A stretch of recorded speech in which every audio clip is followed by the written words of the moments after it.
ಗಾಂಧಿ ಗ್ರಾಮ ಪುರಸ್ಕಾರ. ಆದರೆ ಗ್ರಂಥಾಲಯ ಮಾತ್ರ ಅವ್ಯವಸ್ಥೆಯ ಆಗಾರ. ಕರೆಂಟ್ ಇಲ್ಲ, ಕುರ್ಚಿ ಇಲ್ಲ, ಓದಿಗೆ ಬೇಕಾದ ವಾತಾವರಣವೂ ಇಲ್ಲ.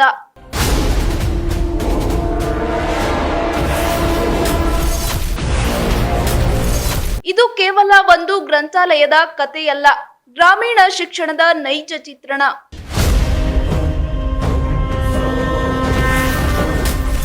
ಕಲಬುರಗಿ ಜಿಲ್ಲೆಯ ಚಿಂಚೋಳಿ ತಾಲೂಕಿನ ಐನಾಪುರ ಗ್ರಾಮದ ಸಾರ್ವಜನಿಕ ಗ್ರಂಥಾಲಯದಲ್ಲಿ ಮೂಲಭೂತ ಸೌಲಭ್ಯಗಳ ಕೊರತೆ ಎದ್ದು ಕಾಣುತ್ತಿದೆ.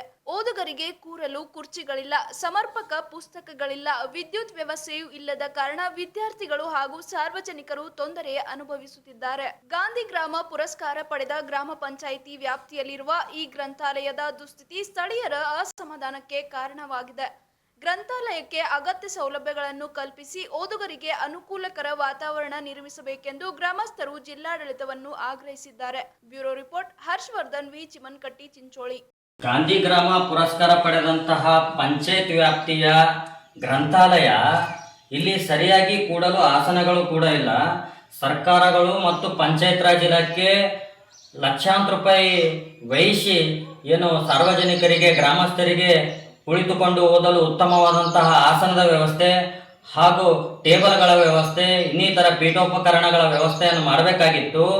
ಈ ಒಂದು ಗಾಂಧಿ ಗ್ರಾಮ ಪುರಸ್ಕಾರ ಪಡೆದಿರ್ತಕ್ಕಂತಹ ಒಂದು ಗ್ರಾಮ ಪಂಚಾಯತ್ ಅಲ್ಲಿ ಇರ್ತಕ್ಕಂತಹ ಗ್ರಂಥಾಲಯದ ವ್ಯವಸ್ಥೆ ನೋಡ್ತಾ ಇದ್ರೆ ಈ ಒಂದು ಪಂಚಾಯತ್ಗೆ ಗಾಂಧಿ ಗ್ರಾಮ ಪುರಸ್ಕಾರ ಸಿಕ್ಕಿತಾ ಅಥವಾ ಸುಳ್ಳು ಹೇಳ್ಕೊಂಬಂದ್ರ ಅಂತಕ್ಕಂಥ ಅನುಮಾನ ಕಾಡುತ್ತೆ ಜನರಲ್ಲಿ.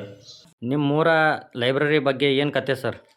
ನಮ್ಮೂರಿಗೆ ಗಾಂಧಿ ಪುರಸ್ಕಾರ ಸಿಕ್ಕಿದೆ. ಸಾಮಾನ್ಯವಾಗಿ ಈಗ ಬೇರೆ ಗ್ರಂಥಾಲಯಕ್ಕೆ ನೋಡಿದರೆ ಸುವ್ಯವಸ್ಥೆಯಾಗಿ ವಿದ್ಯಾರ್ಥಿಗಳ ಪುಸ್ತಕ ಎಲ್ಲ ಇರುತ್ತೆ. ಆದರೆ ನಮ್ಮೂರಿಗೆ ಗಾಂಧಿ ಪುರಸ್ಕಾರ ಸಿಕ್ಕಿದ್ದು ಡಿಜಿಟಲ್ ಕರ್ಣ ಆಗಿದ್ದರೂ ಕೂಡ ಯಾವುದೇ ರೀತಿ ಪುಸ್ತಕಗಳ ಅಪ್ಡೇಟ್ಗಳಿಲ್ಲ. ಅದೇ ರೀತಿ ಕೂಡೋದಕ್ಕೆ ಟೇಬಲ್ಗಳಿಲ್ಲ, ಬೆಂಚ್ಗಳಿಲ್ಲ.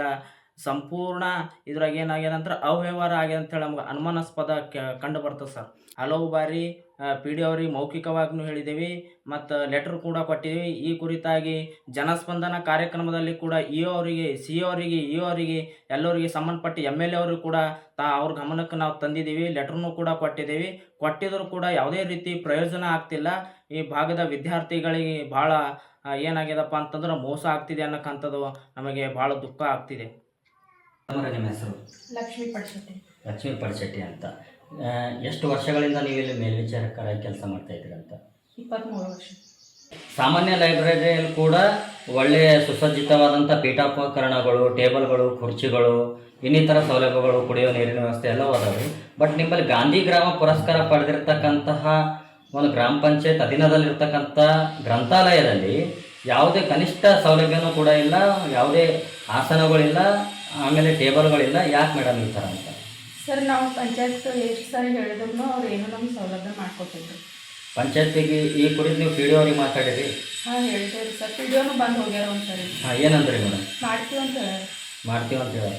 ಬಟ್ ಇಲ್ಲಿಯವರೆಗೂ ಗ್ರಾಮ ಪಂಚಾಯತ್ ಅನುದಾನದಲ್ಲಿ ಯಾವುದೇ ನಿಮ್ಮ ಕುರ್ಚಿಗಳು, ಟೇಬಲ್ಗಳು, ಇನ್ನಿತರ ಯಾವುದೇ ಸೌಲಭ್ಯಗಳು ಕೊಟ್ಟೇ ಇಲ್ರಿ? ಅಂದರೆ ಬಂದೇ ಇಲ್ರಿ? ಒಂದ್ಸರಿ ಒಂದು ಟೇಬಲ್ ಬಂದಿದೆ, ಕಂಪ್ಯೂಟರ್ ಬಂದಿದೆ. ಅದಕ್ಕೆ ಬಿಟ್ಟು ಮತ್ತೆ ಬೇರೆ ಯಾವುದೇ ಏನು ಬಂದಿದೆ? ಈಗ ಮತ್ತು ಇಲ್ಲಿ ಯುವಕರು ಬರ್ತಾರಲ್ರಿ ಮೇಡಮ್, ನಿಮ್ಮ ಗ್ರಾಮಸ್ಥರು ಬರ್ತಾರ, ಸಾರ್ವಜನಿಕರು ಬರ್ತಾರ, ಬಂದು ಇಲ್ಲಿ ಕುಂತು ಲೈಬ್ರರಿ ಆದ ಕೂಡಲೇ ಓದ್ಕೋಬೇಕಂತಾರೆ. ಎಷ್ಟೋ ಜನ ಕಾಂಪಿಟೇಷನ್ ಎಕ್ಸಾಮ್ ಓದೋರು ಇರ್ತಾರೆ. ಅವ್ರ ಸಲುವಾಗಿ ಮತ್ತು ಕುಳಿತುಕೊಳ್ಳೋಕೆ ಆಸನದ ವ್ಯವಸ್ಥೆ ಇಲ್ರಿ, ಟೇಬಲ್ ಇಲ್ಲ, ಕುರ್ಚಿಗಳಿಲ್ಲ. ಯಾವ ಥರ ಓದ್ಕೋತಾರಂತ ಬರ್ತಾರೆ ಮೇಡಮ್ ಸಾರ್ವಜನಿಕರು? ಯಾರಾದ್ರಿ ಮೇಡಮ್? ಗೋವಿಂದ ರೆಡ್ಡಿ. ಗೋವಿಂದ ರೆಡ್ಡಿ ಅವರು ಇಲ್ಲ, ಏನೇನಿಲ್ಲ ಅಂತ ಸರ್. ನಮ್ಮ ಗ್ರಾಮ ಪಂಚಾಯತ್ ಗ್ರಂಥಾಲಯ ಲೈಬ್ರರಿಯಲ್ಲಿ ಕರೆಂಟ್ ಇಲ್ಲ ಸರ್. ಮೊದಲಿತ್ತು, ಈಗ ಬಿಲ್ ತುಂಬಿಲ್ಲ ಅಂತೇಳಿ ಕರೆಂಟ್ ಕಟ್ ಮಾಡಿದ್ದಾರೆ. ಹುಡುಗರಿಗೆ ಆಮೇಲೆ ಸಾರ್ವಜನಿಕರಿಗೆಲ್ಲ ಭಾಳ ಕಷ್ಟ ಆಗ್ಲತ್ತದ. ಏನಾರ ಕಂಪ್ಯೂಟರ್ ಒಳಗೆ ಏನಾರ ಯೂಸ್ ಮಾಡ್ಕೋಬೇಕಾದ್ರೂ ಕರೆಂಟ್ ಇಲ್ಲ ಸಲುವಾಗಿ ಅವ್ರ ಹುಡುಗರು ಹಾಗೆ ನಡೆದಾರೆ. ಕುಡಿಯೋ ನೀರಿನ ವ್ಯವಸ್ಥೆ ಇದೆ? ಕುಡಿಯೋ ನೀರಿನ ವ್ಯವಸ್ಥೆ ಇಲ್ಲ ರೀ ಸರ್. ನಮ್ಮ ಬಳಿ ಯಾವುದೂ ಯಾವುದೇ ಥರ ರೀತಿ ಸೌಲಭ್ಯ ಇಲ್ಲ ರೀ.